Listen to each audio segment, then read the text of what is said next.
चले तो कहाँ पे थे हम? हाँ, ये हदीस मैं आपको सुनाता हूँ। अल्लाह के नबी अलैहि सलाम ने अपना ख्वाब इरशाद फरमाया कि मैंने ये देखा कि हज़रत ईसा काबे में तवाफ कर रहे हैं। ठीक है, एक हाथ के एक बंदे के जिस्म कंधों पे है और दूसरा हाथ दूसरे के कंधों पे है, और दो बंदों ने हज़रत ईसा को कैरी करके तवाफ करवा रहे हैं, और उनके बाल गीले हैं और पानी टपक रहा है। और फिर अल्लाह के नबी इस्लाम शाह फरमाते हैं कि मैंने फिर देखा कि उनके पीछे पीछे दज्जाल भी बिल्कुल उसी तरीके से तवाफ कर रहा है। गौर से सुनिए इस बात को, ये मैं आपको किसी वजह से ख्वाब सुना रहा हूँ अल्लाह के नबी इस्लाम का।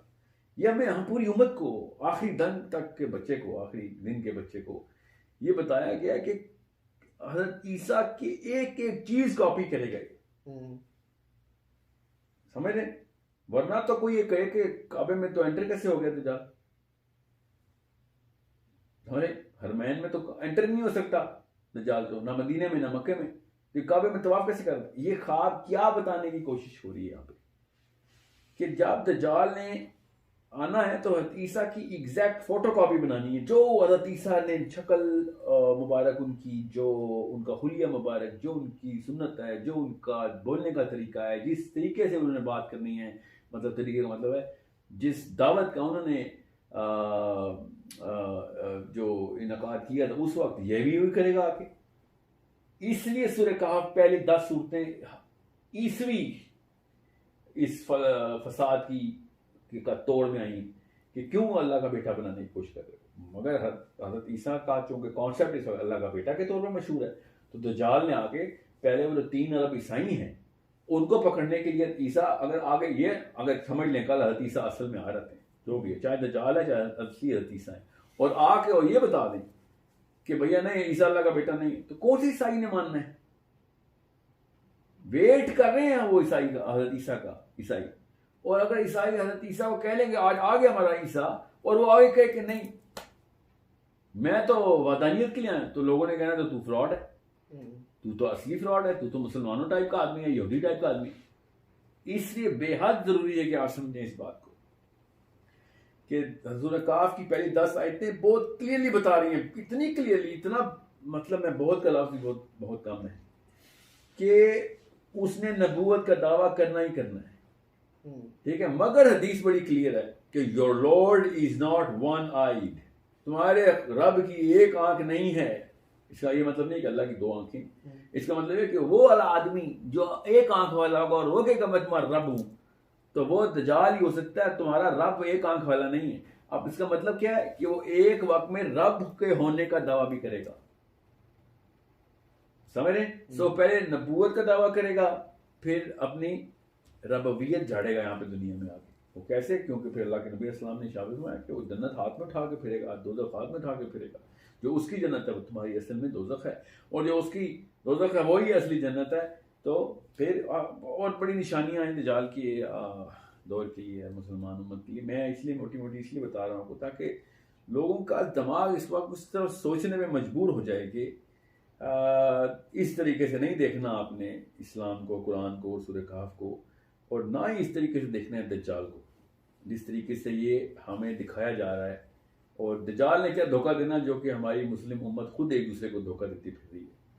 अब तो ये नौबत आ गई है कि दज्जाल को कहते हैं आदमी थोड़ी है, वो एक सिस्टम का नाम है। समझ रहे?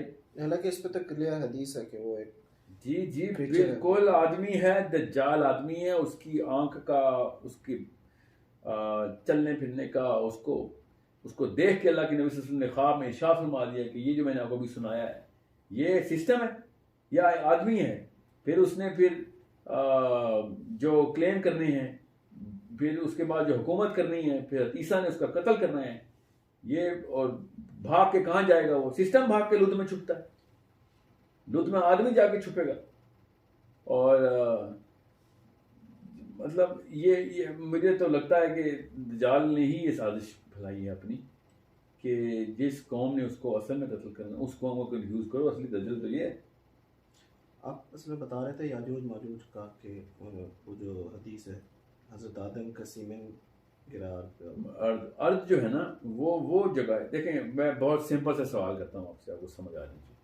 हज़रत आदम मट्टी से बने थे, पक्की बात है, हमें यही बताया गया और हमारी वाली दुनिया वाली मिट्टी से बना दिया हमको। तो मैंने तो सुना था कि अल्लाह ताला ने कहा है कि मैंने दुनिया में फिर उतारा उसको, जब उसको खिलाफत देनी थी। किधर से उतारा था? जन्नत से। तो जन्नत में भी मिट्टी है कोई, समझ है ना? उसका मतलब है अर्द हर जगह पे अर्द ही है। जन्नत की अर्द भी अर्द ही कहलाती है और जमीन की अर्द भी अर्द ही कहलाती है। जमीन इटसेल्फ जो है वो दुनिया कहलाती है अल्लाह के यहाँ। ये समझ लें कि अल्लाह ताला ने उतारा था। तो कैसे उतारा था अल्लाह ताला ने? फरिश्तों के ऊपर बैठ के आए थे आदम, पोर्टल्स के थ्रू आया था। इसके अलावा तो दूसरा चांस पता क्या है कि किसी माँ के यहाँ पैदा हुए हों। तो आदम तो किसी माँ के यहाँ नहीं पैदा हुए ना, अपनी जवानी में आए ना, वो कैसे आए हैं नीचे? हज़रत आदम तो बने ही जवान थे ना होते। हाँ, तो नीचे कैसे आए हैं? पोर्टल के थ्रू आए। इसके अलावा कोई ऑप्शन है? और कुछ नहीं समझ आती। मैं ये क्यों नहीं सोचता मुसलमान कि वो जमीन पे कैसे आए हैं? समझ लें नबी है, मेराज के थ्रू आए हैं, हो सकता है। और सबा भी नबी है, वो कैसे आए? कोई फरिश्ते उतार सकते हैं, फरिश्ते लेकर आ सकते हैं। उनको वहां पे बेहोश किया था, यहाँ पे आके होश आया था। ऐसे तो ऐसे कुछ ना कुछ तो कॉन्सेप्ट बनाना पड़ेगा ना। लेकिन मैं कह रहा हूँ ना कि फरिश्तों के ऊपर आ सकते हैं, अल्लाह ताला उतारा, वो तो बहुत सी चीज। मेरा ये कहने का मकसद नहीं है कि कोई अनहोनी बात है। मैं कह रहा हूँ इतनी नॉर्मल सी बात थी ये कि ऊपर से नीचे आना, एक बंदा होश में जवानी में नीचे आया जमीन पे। या फिर डॉक्टर इसरार की बात मान लेते हैं कि जन्नत वो उस वक्त की जन्नत थी वो दुनिया में ही थी, ये वाले प्लानिट अर्थ के ऊपर ही थी, और एक पहाड़ी सा इलाका था, उधर से घूमने का नीचे उतर जा। ये भी मान सकता हूं मैं, मुझे कोई आर नहीं, मेरा अकीदा नहीं इंटरेस्ट से। पॉइंट इज इतना जबरदस्ती दुनिया में जन्नत को घुसाना है आपने, ठीक है, तो घुसा लें। सिंपल कॉन्सेप्ट यही है कि ये जो इंटरगैलेक्टिक मूवमेंट मोशन और ट्रेवल्स हैं, ये इतनी कोई अनहोनी बात नहीं है।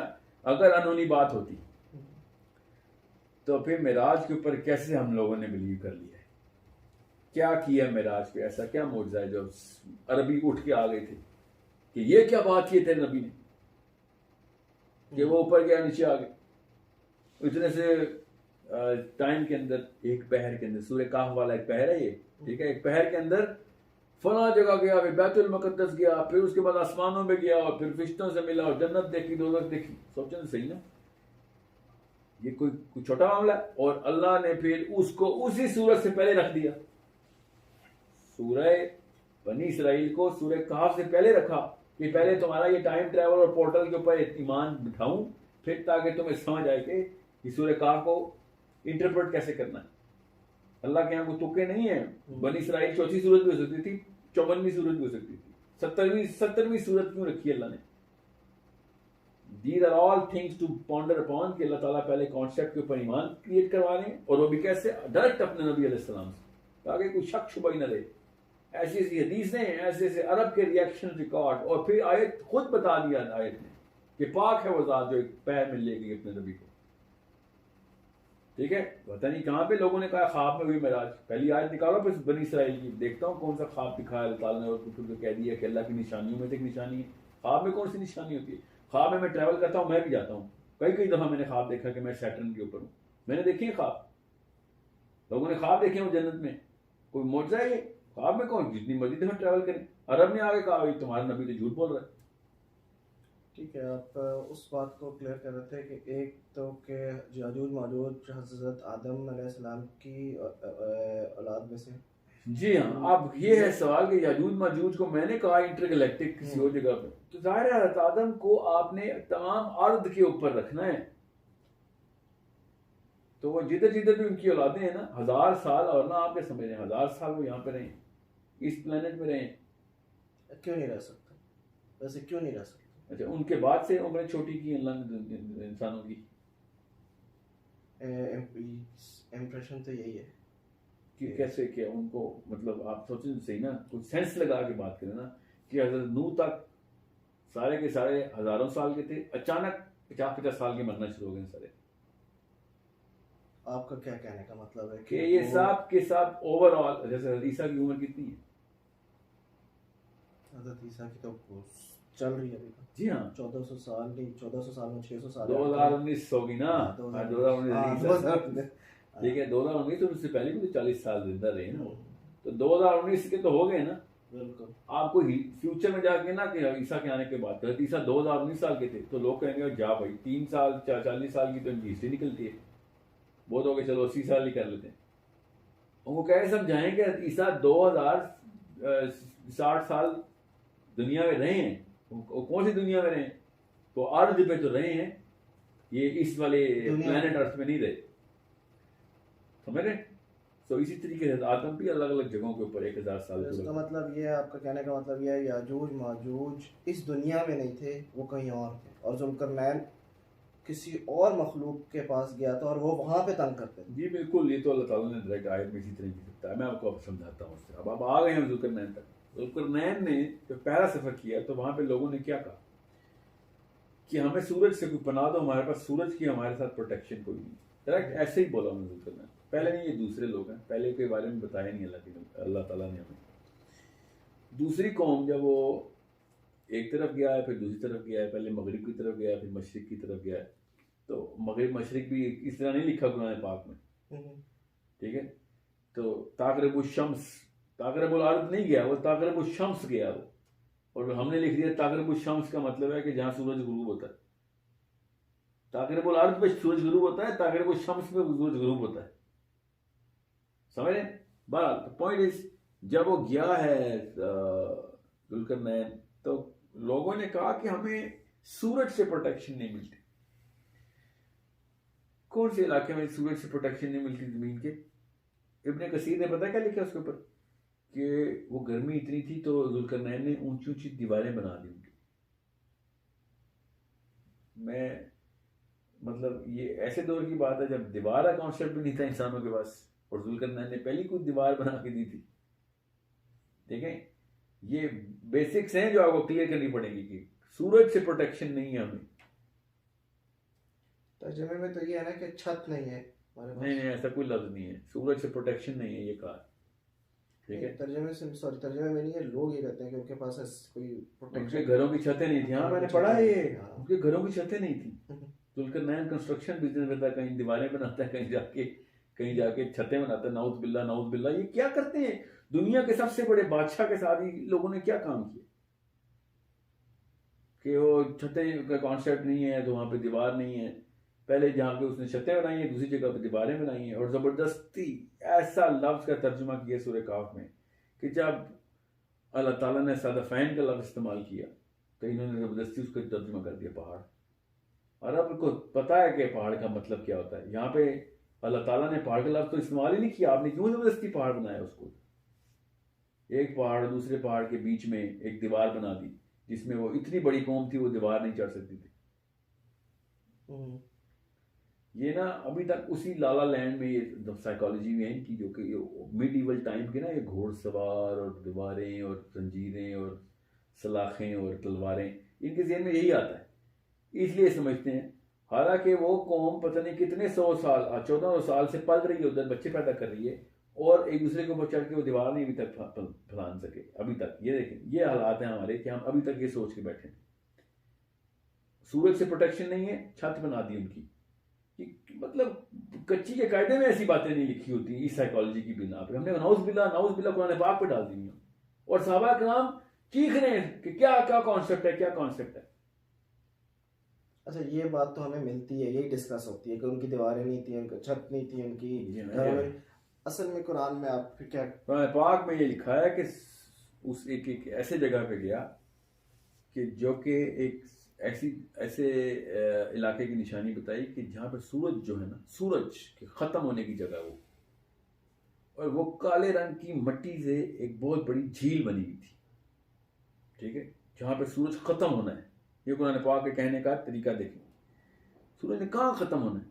अब बच्चे को पता है कि हर बच्चे को दुनिया के काले रंग की मिट्टी में हर सितारा ख़त्म होता है, ठीक है। मैं बता रहा हूँ, उस दिन 10 साल के बच्चे ने मुझे कहा कि ये देखें हमारे वाली काली मिट्टी देखें, हमारी गैलेक्सी की काली मिट्टी मिल गई। मैंने उसे कहा हमारी गैलेक्सी की नहीं बेटा, ये बड़े करीब की गैलेक्सी है। हमारी गैलेक्सी का जो नाम है वो मिल्की वे है, उसकी जो काली मिट्टी है वो सेंटर ऑफ मिल्की वे में, ये उन्होंने एक और गैलेक्सी का नाम भी बताया कि उसकी काली मिट्टी है। ये काली मिट्टी पता है क्यों बता रहा हूँ मैं, क्योंकि वो साइंस उसे काली मिट्टी कहती है, उसको ब्लैक होल कहती है। कि हर सितारा अपने अपने ब्लैक होल में खत्म होता है, और अपने अपने का मतलब है कि जो उसका करीब है, जो उसको पुल कर रहा है, नहीं तो सितारा खुद ही फटता है और वहां से ब्लैक होल बन जाता है। ठीक है, अब जब अल्लाह ताला कहते हैं, और क्या खूबसूरत तरीके से अल्लाह ताला ने कहा, वो आंख बनती है, आइन हमिया। आइन हमिया का मतलब है वो आंख बनेगी, ब्लैक कलर की मिट्टी में आंख बनेगी उस झील की। तो ब्लैक होल देखें तो आंख ही नजर आती है।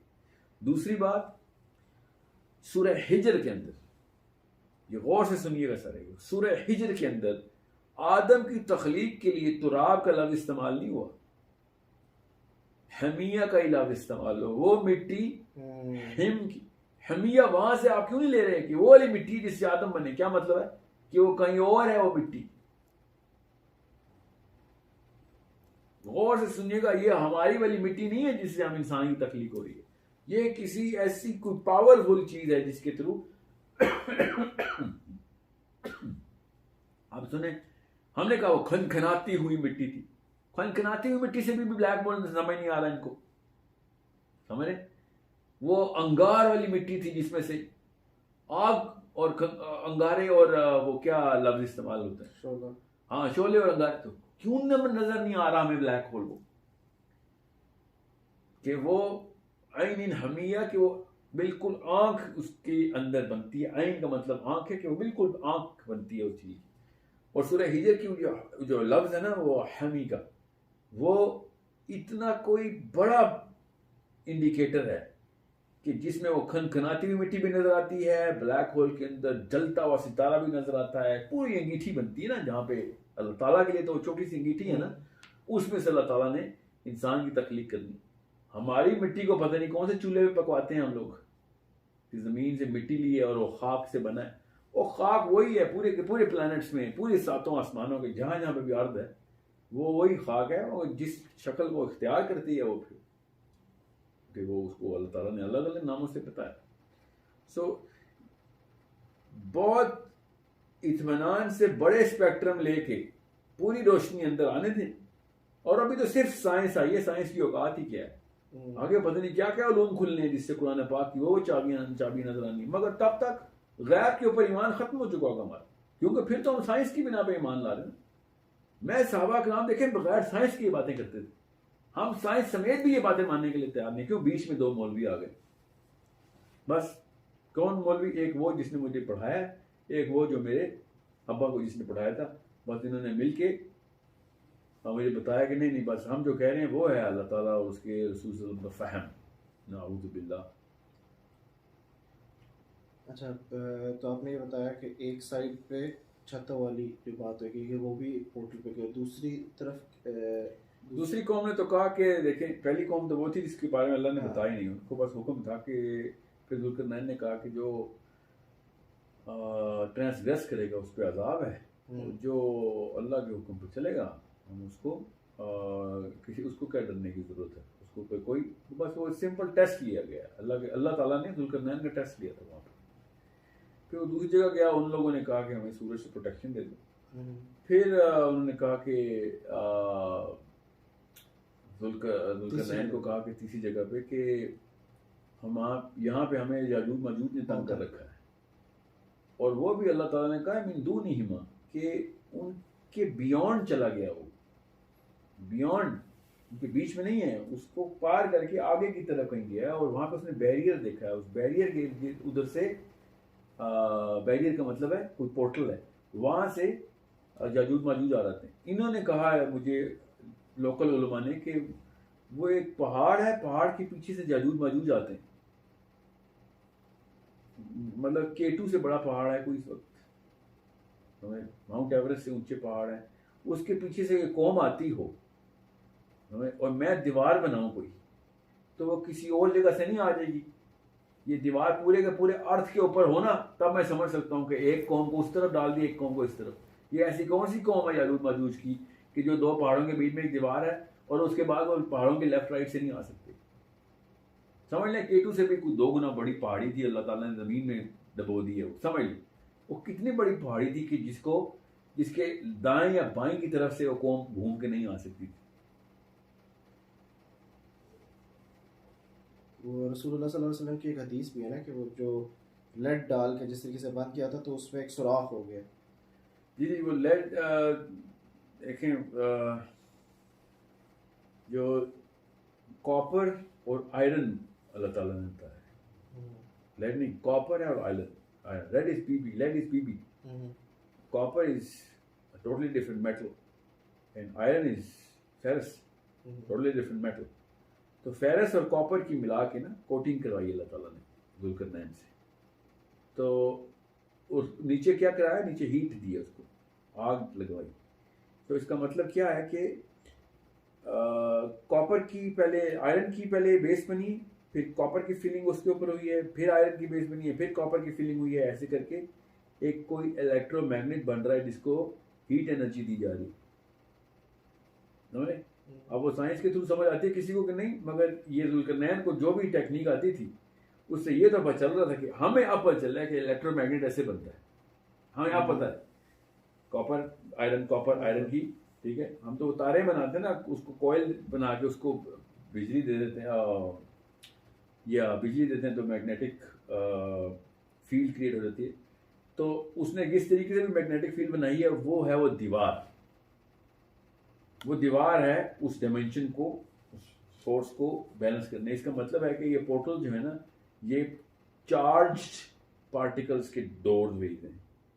ये समझ आ रही है यहाँ तक, जितनी साइंस ने तरक्की की उसके लिहाज से ये चार्ज के थ्रू, पॉजिटिव नेगेटिव के थ्रू ये डोर्स ओपन होते हैं। अब वो पॉजिटिव नेगेटिव किस चीज़ के गेट क्रिएट करना है, कहाँ पे करना है, ये थोड़ी सी लंबी बहस है, क्योंकि ये थ्योरी ही है जो मैं बता रहा हूँ। उसके ऊपर इतनी लंबी बहस क्या करनी है कि ज़मीन की कौन कौन सी जगहों के ऊपर जोन्स बनी हुई हैं। बेसिकली आप ये कह रहे हैं, जो मैं समझा, कि पोर्टल्स के थ्रू आते थे याजूज माजूज उस कौम के पास और उन्हें तंग करते थे, और फिर जुल्करनैन ने उस पोर्टल के आगे बैरियर डाल दिया और वो इस तरीके से पोर्टल को बंद कर दिया और फिर बैरियर, हाँ, यानी बंद कर दिया। इसका मतलब है कि कुछ खास जगह जहाँ पे पोर्टल खुलती हैं। और फिर रसूलुल्लाह सल्लल्लाहु अलैहि वसल्लम की भी वो जो हदीस है जिसमें उन्होंने कहा है कि आज उस बैरियर में एक सुराख हो गया, इसका मतलब है कि वो जो बंद किया उस पोर्टल के रास्ते के ऊपर। नहीं, देखें, दो जगहों पे दरवाजे बंद किए जुल्करनैन ने। सदाफैन का जो लफ्ज है ना, उसका कॉन्सेप्ट समझने की कोशिश करें। सदाफैन सीपी को कहते हैं, सीपी के दो दरवाजे होते हैं। याजूज माजूज ने उस कौम को तंग करने नहीं आना क़यामत वाले दिन, हमें तंग करने आना, याद रखिएगा। अब सूरह अंबिया की उस आयत की बात कर रहे हैं कि वो हर तरफ से आएंगे, नहीं ऊंची जगहों से आएंगे। वो भी उस आयत की बात नहीं कर रहा हूँ मैं। अच्छा। मैं आपको अटल हकीकत बता रहा हूँ। अल्लाह के नबी सल्लल्लाहु अलैहि वसल्लम ने याजूज माजूज किधर आएंगे? हमारे पास आएंगे ना। वो तिब्रिस की लेक पी जाएंगे आके, वो जमीन हमारे प्लेनेट की है। जुल्करनैन ने पहले ऊपर जाके बंद किया पोर्टल उस प्लेनेट की, ओके, और फिर नीचे आके जमीन की भी पोर्टल बंद की। वो दीवार जो है वो बहुत क्लियर है कि वो सदफैन के बीच में उसने पोर्टल किया है। सदफैन का जो कॉन्सेप्ट है ना, सदफैन को ना जरा आप तफसील से पढ़े इस लफ्ज को। अल्लाह ताला ने बोला ना सदफैन, इसका मतलब है दो एंड्स हैं। सदफैन दो एंड्स की बात होगी। एक है सदफ, दो सदफैन, ठीक है। तो सदफैन का मतलब है कि एक डोर उधर से बंद किया और एक डोर हमारे वाला बंद कर दिया ना आगे। अब जब दरवाजा टूटेगा तो वो जमीन में आएंगे ना, हमारे प्लेनेट पे आएंगे, सॉरी अर्थ पे नहीं आएंगे, आज दुनिया में आएंगे। तो आज दुनिया का जो दरवाजा जहां से जुल्करनैन ने एंट्री की थी वो उसने बंद कर दी। समझ रहे आप? ये जो पोर्टल वहां से टूटी है ना, वो जो भी डोरवे उसने जिस तरीके से मेटेलिक चार्ज क्रिएट किया है, उस मेटल का जो सारा का सारा मैकेनिज्म है जो कि इलेक्ट्रोमैग्नेट बना रहा है, जो भी कर रहा है, मैं आपको खाली एक एंगल बता रहा हूँ। मैंने कहा ना, साइंस के थ्रू अभी तक इलेक्ट्रोमैग्नेटिक की एक सेंस समझ आती है। क्या पता कौन से और इनसे कौन सी चीज क्रिएट होती है। ये तो पक्की बात है, इंटरडिमेंशनल है, इसमें तो कोई इंटरगैलेक्टिक है। अब वो जिस चीज में भी वो मेटल पावर दे रहा है, बेस बन रही है फेरस और कॉपर की, उसके अंदर सुराख हो गया है, समझ रहे? और उसके अंदर सुराख होने का मतलब ये है कि अब जो भी अगर मैग्नेटिक चार्ज है तो मैग्नेटिक चार्ज की पावर कम होगी। Now they can actually there a step closer. Zulqarnain अपनी इस दुनिया से ट्रैवल करके एक और जगह पे गए पोर्टल के थ्रू, जहाँ पे वो कौम थी जिसने शिकायत की कि याजूज माजूज आते थे, जो एक और पोर्टल से ट्रैवल करके आते थे उस जगह पे। ऐसा ही है, यहाँ तो ठीक है। लेकिन अच्छा, लेकिन इस प्लेनेट सेलेस्टी से प्लेनेट एक्स है, चलो प्लेनेट एक्स, लेकिन इसका प्लेनेट मतलब एक्स वालों ने कहा है कि कहीं और से वो हमारे प्लेनेट एक्स पे आते हैं, तो इसका मतलब है 3 प्लेनेट तो हो गए ना, 3 प्लेनेट हो गए ना। तो इसका मतलब है कि वो जो सदफैन है कि वो याजूज माजूज के एक ओपनिंग है और दूसरी उस प्लेनेट पे जहाँ पे वो कौम है उनको बंद किया है। तो फिर दुनिया का उस तरह से लिंक किधर बंद? सदफैन बताता हूँ, सुने बैरियर जो है ना, जुल्करनैन एक बैरियर के थ्रू एंटर हुआ। हमने उन आयतों के तर्जुमे हमने सामने रखे हुए, इसलिए आप वो बीच में इकट्ठा मिक्स कर रहे हैं। जुल्करनैन एक बैरियर के थ्रू एंटर हुआ उधर, उस बैरियर की उस दूसरी तरफ से कौम आ रही है, ठीक है, जिसको उन्होंने कहा है कि जादू माजूज आ रही है। मैं आपको ये बता रहा हूँ दुनिया के अंदर आने के लिए, हमारे प्लेनेट के ऊपर बंद करने के लिए इसलिए बता रहा हूँ क्योंकि हमें हदीस से पता है कि याजूज माजूज ने दीवार तोड़ के हमारे प्लेनेट में आ जाना है। कुरान से भी तो है, हदीस से भी है, कुरान से नहीं, कुरान में ऐसा नहीं है ना। कुरान में ऐसा है कि ऊंची जगह से नीचे आएंगे, नीचे आएंगे आखिर में, यानी वो छोड़ दिए जाएंगे। हाँ, याजूज व माजूज, और अल्लाह ताला ने कहा है मैं खोलूंगा ना, फुत्तिहात, इफ्ताह कहते हैं, खुल जा, खोल दे इसको। फतह मसदर है खुल जाने का, फतह नसरुम मिनल्लाहि व फतहुन करीब, के खुलने वाली है, अभी तुम्हारे करीब ही है कि खुल जाएगी ये तुम्हारे लिए, ये सारे के सारे जो मामला दुनिया है। तो point what I am trying to say is कि अल्लाह ताला ने जब कहा ना कि मैं इजाफुत, जब मैं खोल दूंगा जादू माजूज को, तो वो ऊपर से नीचे आएंगे। तो ऊपर से नीचे ही आता ना कोई प्लेनेट। जब मैं चांद पे जाता हूँ तो चांद हमारे लिए ऊपर है ना, मगर चांद पे खड़े होने वाले को ऐसा लगता है कि जमीन ऊपर है और ऊपर से नीचे आ रहा हूं मैं। और अब चांद से हम नीचे आते हैं जमीन पे, तो हमें ऐसा लगता है कि ऊपर से वो नीचे आ रहा है। समझ रहे? जमीन और आसमान को इस तरह कॉन्सेप्ट में समझें। सो मैं इसलिए सदफैन कॉन्सेप्ट पे आ रहा हूं कि ध्यान में रखिएगा, उसको हम तो एक दरवाजा बंद कर दिए, हमारे लिए भी दरवाजा बंद किया गया है ना। जुल्करनैन ने हमारी सेफ्टी के लिए भी वो दरवाजा बंद किया है, क्योंकि जैसे ही वो पोर्टल टूटनी है तो ये, क्योंकि चार्ज है ना, एक तरफ से चार्ज खत्म करेंगे दूसरी तरफ भी तो चार्ज खत्म हो जाएगा। सो दे विल एंटर हियर। मेरे कहने का बेसिक मकसद ये है, क्योंकि इसका दज्जाल से कनेक्शन है, कि जब दज्जाल ने कोई भी पोर्टल खोलनी है, जिधर हुआ उसका याजूज का दूसरे ताल्लुक नहीं है, मगर चूंकि उसने कुछ चार्ज क्रिएट करना है मैग्नेटिक या तोड़ना है, तो जो जमीन का जुल्करनैन ने चार्ज बैलेंस किया है वो भी खत्म हो जाएगा ना। तो जैसे ही दज्जाल ने आना है, कुछ अरसे में दज्जाल ने जब मरना है, ठीक है, तो साथ ही याजूज माजूज ने आ जाना है। गौर से समझिए इस बात को कि उस दौर में ये सारे रास्ते जो है ना, एक्सेसिबिलिटी बंद हुई होगी, खुल जाएगी सबकी जो भी बंद हुई है, ठीक है। और ये Zulqarnain is the last of the person जिसके बाद ये पोर्टल्स जो थी, उसने, मेरा ख्याल ये, मेरी राय है कि उसने सारी पोर्टल्स बंद कर दी। हाँ, क्योंकि वो किसी एक बैलेंस के अंदर, फिजिक्स के कॉन्सेप्ट्स हैं सारे। तो जैसे ही एक पोर्टल खुलनी है तो सारी खुल जानी है जितनी भी हैं। इसलिए अल्लाह ताला ने कहा ना कि क़यामत वाले दिन ये आसमान दरवाजे होगा। तो दरवाजे क्या होगा? पोर्टल सब खुली हुई होंगी, जहां से रास्ता, जिधर से जो मखलूक ने आ रहा होगा। और आखिरी निशानी क्या है क़यामत की? दाब्बतुल अर्द। अब चूंकि अर्द को हम दुनिया की वो मट्टी समझ बैठे हैं, हालांकि अर्द वही है जो कि हर प्लेनेट की है। तो दाब्बतुल अर्द का मतलब ये नहीं है कि जमीन से जानवर निकलेगा, हमारी दुनिया की प्लेनेट से नहीं निकलेगा वो। दाब्बतुल अर्द का मतलब है पोर्टल खुली होगी और किसी और प्लेनेट का जानवर दुनिया में आ जाएगा। ये बड़ी आपने वैलिड बात की है, क्योंकि उस दौरान या आखिरी निशानी है क़यामत की, याजूज माजूज के बाद की है। सोचें तो सही, याजूज माजूज को कौन उठाने आएगा? उनकी जिस्मों को परिंदे ऐसे जो कि इस मखलूक को अपनी चोंचों में उठा के फेंकेंगे। आज इस वक्त दुनिया में कोई परिंदा है जो सालम आदमियों को उठा के समंदर में फेंकता है? समझे? वो ये सारी मखलूकात ओपन रहनी है उस वक्त। और दाब्बतुल अर्द का मतलब ये है कि अचानक जमीन पे, जैसे साले की ऊँटनी नहीं, अचानक पत्थर फाड़ के आ गई थी। वो पत्थर फटा थोड़ी था, पोर्टल खुली थी। मूसा ने असा मारा था तो समंदर फटा थोड़ी था, पोर्टल खुली थी ना। समंदर तो नहीं फटते, बम थोड़ी है जो फट जाएगा। तो समंदर में रास्ता बन गया था एकदम, एक इधर। समझ गए बात? अब हमें लगता है ऐसे कि और समंदर ऐसे कट गया था। दीज आर ऑल पोर्टल जो अंबिया को, इसीलिए तो इसे सिद्दीक नबी एंड मूसा, जिन नबियों ने पोर्टल खोली हैं और इंटरगैलेक्टिक ट्रैवल किया, उनको अल्लाह ने सिद्दीक नबी कहा है। जिन्होंने वो निशानियां देख ली आगे, तो बिल्कुल सच्चे हैं कि ऐन आंख से देख के आगे बता रहे हैं तुम्हें। जिस नबी को अल्लाह ने इंटरगैलेक्टिकल निशानियां दिखाई आसमानों में सारी, उसको अल्लाह ताला ने सूरह मरियम में कहा है कि सिद्दीक नबी है। और सोचें तो सही, बनी इसराइल के बाद सूरह काफ आती है, सूरह काफ के बाद सूरह मरियम आ जाती है, और इन तीनों का ग्रुप बना के अल्लाह के नबी अलैहि सलाम ने शाद फरमाया कि ये तीनों अजीम तरीन सूरतें हैं। उम्मुल मोमिनीन से कहा, ये तीनों को इकट्ठी करके बताया। क्यों? क्योंकि ये वो सूरतें जो आपस में एक दूसरे के कॉन्सेप्ट्स को स्ट्रेंथन करती हैं और ईमान बनाती हैं कि असली मौके के ऊपर कैसे लड़ाइयाँ करनी हैं इन लोगों से, इन मखलूकों से। अब हम तीसरी स्टोरी पे आते हैं, हज़रत खिज़र की। हज़रत खिज़र की स्टोरी में